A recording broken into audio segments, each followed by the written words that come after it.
Oke, perkenalkan, aku Karen. Di sini aku sebagai mahasiswa semester akhir dan aktif di organisasi dan juga kegiatan sosial seperti volunteer. Dan selain itu, aku juga diamanahkan sebagai duta kampus Universitas Amikom Yogyakarta.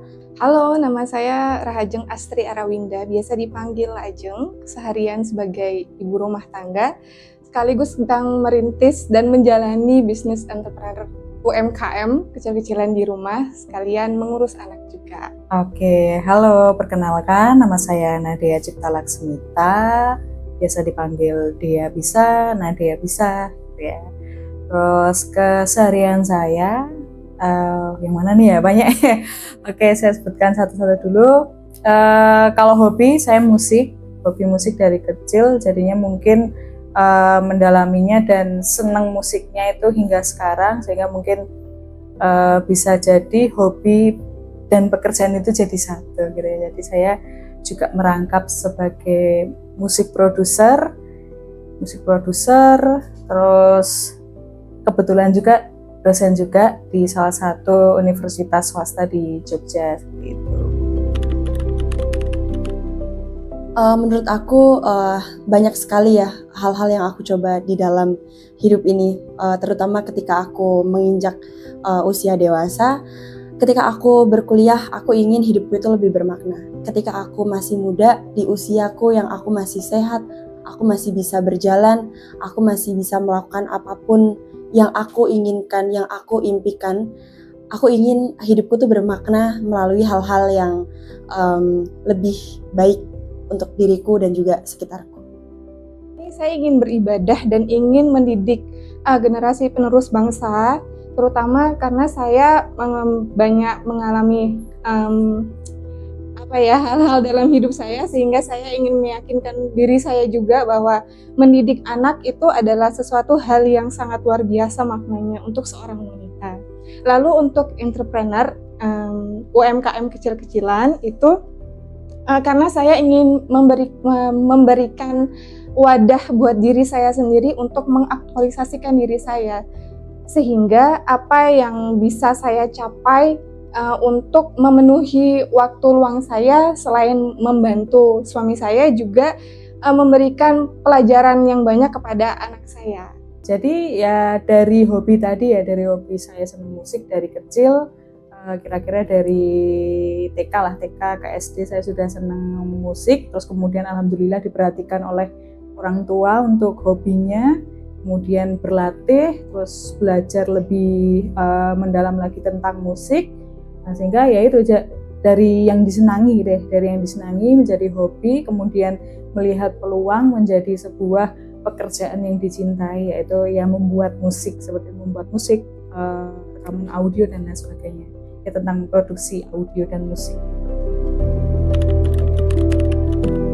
Karena saya adalah seorang ibu rumah tangga plus entrepreneur UMKM yang sedang merintis, salah satu tantangan yang sangat besar menurut saya adalah time management atau manajemen waktu. Karena kalau wanita tidak bisa memenuhi atau memberikan waktu tertentu untuk segala macam kegiatan yang diharuskan terselesaikan oleh seorang wanita selama 24 jam full itu akan sangat sulit, karena di time management itu juga akan berkaitan dengan cara pola pikir kita, cara manajemen emosi kita. Apalagi kalau sudah punya anak, ya itu akan sangat sulit karena kita juga harus mengatur moodnya mereka, jadwal belajar mereka, mengerti emosi mereka, mengerti needs-nya mereka, dan sebagai IRT juga harus bertugas memberikan hak dan kewajibannya sebagai istri juga. Jadi emang sangat luar biasa sosok wanita itu. Apalagi ibu rumah tangga, menurut saya seperti itu. Satu kata, sebagai perempuan, tantangan yang paling besar adalah ragu. Ragu itu tidak hanya lahir di dalam diri kita, tetapi juga ragu dari lingkungan sekitar kita, bahkan orang lain. Banyak sekali orang-orang berpikir bahwa perempuan itu banyak hal-hal yang tidak bisa dilakukan melalui fisiknya, kepribadiannya, ataupun sifatnya. Tapi dari situ, melalui tantangan itu menjadi satu obstacle bagi saya yang harus saya lewati untuk menjadi perempuan yang lebih baik. tantangannya ya mungkin karena di bidang ini, di bidang musik production, audio production itu banyak sekali yang nampak di luar sana adalah laki-laki gitu ya. Jadi perempuan itu masih minim banget di bidang ini. Jadi mungkin bersaingnya atau berkolaborasi atau ya apapun lah istilahnya, membaurnya juga dengan laki-laki yang notabene mereka mungkin secara fisik lebih kuat gitu ya, atau secara mental mungkin lebih kuat gitu daripada perempuan gitu ya. Karena mungkin ya dari sejarahnya ya, zaman dulu perempuan itu kan tulang rusuknya -1 gitu. Jadinya mungkin ya kita sebagai perempuan memang betul-betul harus mentalnya digembleng banget, mentalnya benar-benar diatur, dan juga ya kekuatan fisik dan pikiran memang harus ekstra. Itu sih tantangannya, karena ya kita akan bersaing dengan banyak hal, tidak hanya dengan gender tapi dengan banyak hal.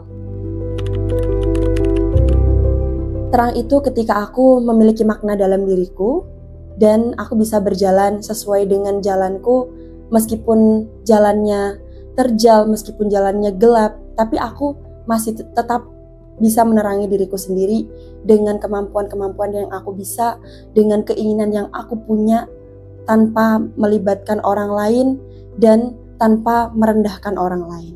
Mungkin bagi saya lebih ke banyak manfaat. Jadi kita itu sebagai apa sebenarnya, apapun sih yang penting satu menjadi baik gitu kan, menginginkan apapun yang dilakukan itu bermanfaat, baik, dan mungkin ya alhamdulillahnya bisa, syukur-syukur bisa bermanfaat buat banyak orang gitu. Jadi mungkin dalam bidang saya juga saya kembangkan untuk bisa menggandeng banyak orang gitu ya, untuk produksi juga bisa melibatkan banyak orang, itu kan insya Allah bermanfaat buat banyak orang. Jadi terang itu ya bermanfaat bagi banyak orang. Menjadi terang versi saya adalah kamu memahami apa yang kamu inginkan, apa yang menjadi tujuan hidupmu, apa yang menjadi keinginanmu, sehingga kamu bisa terang dari dalam diri, sehingga ketika kamu bisa terang dalam dirimu, terangnya kamu akan menyinari seluruh orang di sekitarmu, sehingga mereka akan merasakan vibrasi terangmu.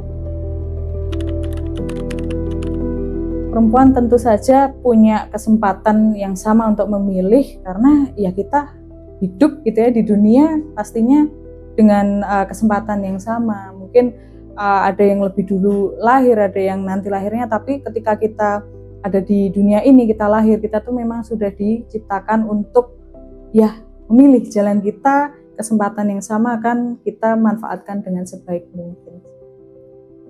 Apakah perempuan punya kesempatan untuk memilih? Jawabannya adalah harus punya gitu, harus punya kesempatan untuk memilih itu.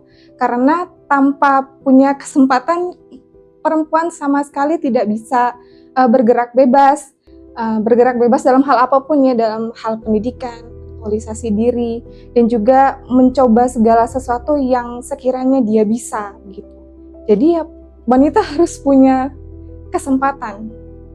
Sebagai perempuan, semuanya berhak untuk memilih apapun yang mereka inginkan. Karena kita di sini sama, kita manusia, meskipun kita memiliki banyak sekali perbedaan dari segi gender, fisik, ataupun latar belakang. Tapi di sini kita berhak untuk memilih jalan kita masing-masing, apapun tantangannya. Selamat Hari Kartini. Untuk seluruh perempuan di luar sana, jadilah diri kalian dan menjadi versi terbaik untuk diri kalian sendiri. Bagi seluruh wanita-wanita dan perempuan-perempuan hebat di dunia, shine within you. You will bright your outside or your people around you. Thank you.